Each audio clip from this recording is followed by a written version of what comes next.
On tariffs, the opposition's position has been to continue to attack the Prime Minister for not flying to the White House to deal with this tariff situation. But isn't it the case that all these other world leaders have gone there, not had success in an exemption, and Donald Trump's happy to argue with them in public? It might actually make things worse.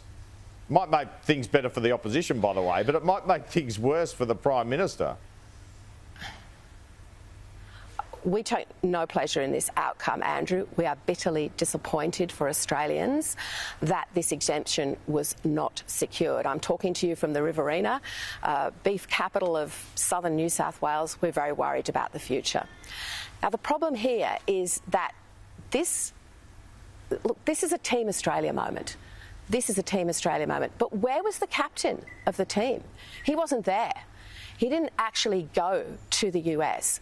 All of our AUKUS and Quad leaders personally made the trip to DC to furiously advocate for their country's interests. Did they get an exemption? We didn't even have the captain on the field. Did they get an exemption, Sussan Ley? We didn't even have the captain on the field.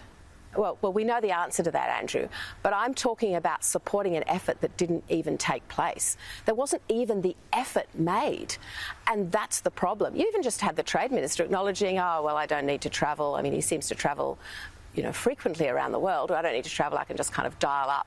Foundationally, every country's relationship with the US is based on the relationship between its leader and President Trump. That is clear and consistent between the first Trump administration and the second. Everyone knows that. The president was elected 4 months ago. Inauguration was 2 months ago. None of this was a surprise. We were caught completely flat-footed. And I come back to my point. Team Australia, where was the captain? Not even on the field. Well, should have been on the field and leaving nothing on that field. Are you saying if you win government, you'll be able to get the steel and aluminium tariffs removed and stop other tariffs coming on? We will do everything that we did in 2018 when we were able to secure the exemption, and then more, because we won't be leaving anything on the field, Andrew. We won't be sort of shrugging our shoulders and saying, oh, it's all too hard, we'll pick up the phone. We will have the relationships in place, developed, working hard. We won't take a backward step. As I said to you, I'm worried about our agricultural exports. All of rural Australia, where I come from, is worried about beef being next. This is serious effort that we want to see this government make. We support the effort, we just don't see where that effort is. Well, let's turn to this issue of when we're going to see more policy from the opposition, including on possible tax cuts. When do you anticipate you'll be rolling that policy out? We've rolled out a lot of policy already. If you look back on our leaders' budget and reply speeches, starting with the first one, there was policy. We've got a big, bold policy on nuclear energy. And it's interesting on nuclear, Andrew, because people often think of that in terms of bringing your household power costs down, and yes, it will, and that's important.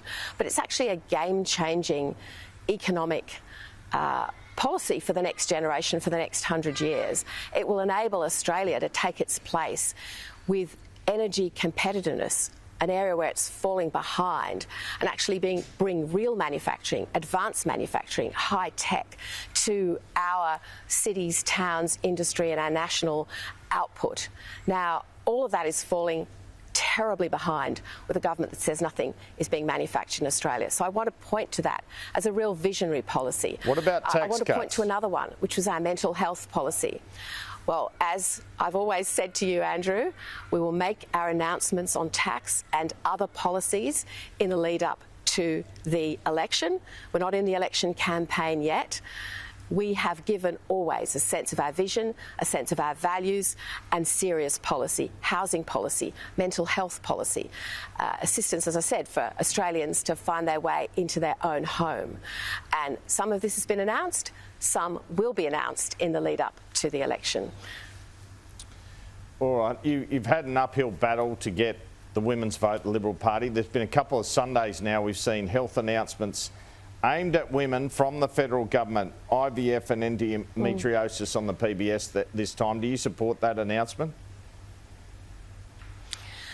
Yes, we do, and I'm pleased to see the government continue our good work in women's health. an elected Dutton government will contribute at this point in time.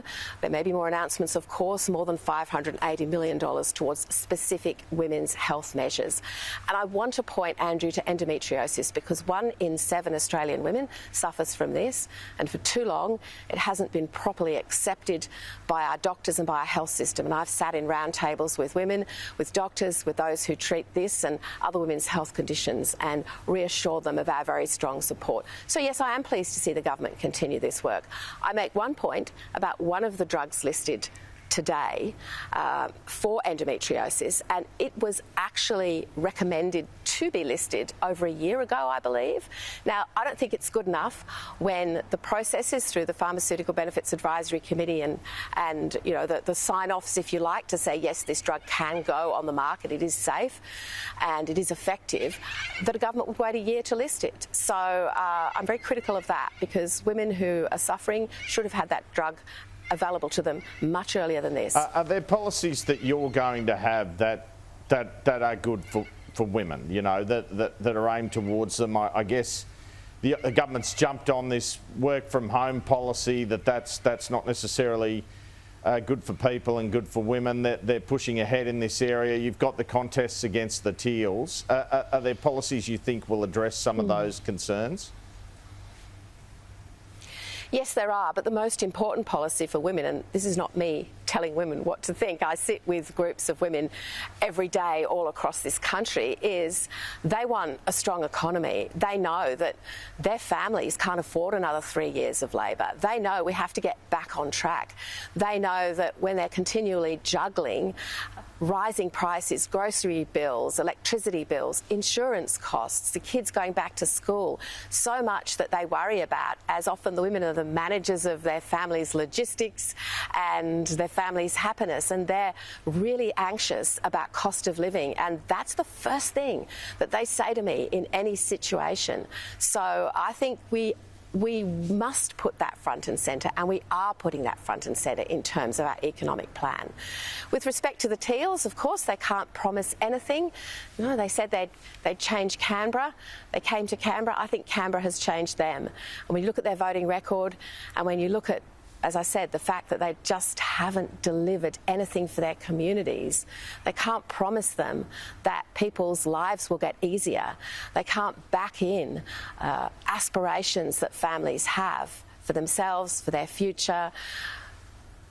It's very important when you talk to people who are considering voting for other parties. I say to them, if you don't like the way this country is going under this Prime Minister, there's only one alternative, and that is to vote, one, for the Liberal or National Party, depending on where you are. And then we'll move this government out, and we'll give it a really good shot to get this country back on track. All right, briefly, and we'll succeed, Andrew. Briefly, we saw news that power prices are set to go up. The bell's tolling for the time on this interview, Sussan Ley. We saw news that power prices are set to go up by about 9% next year.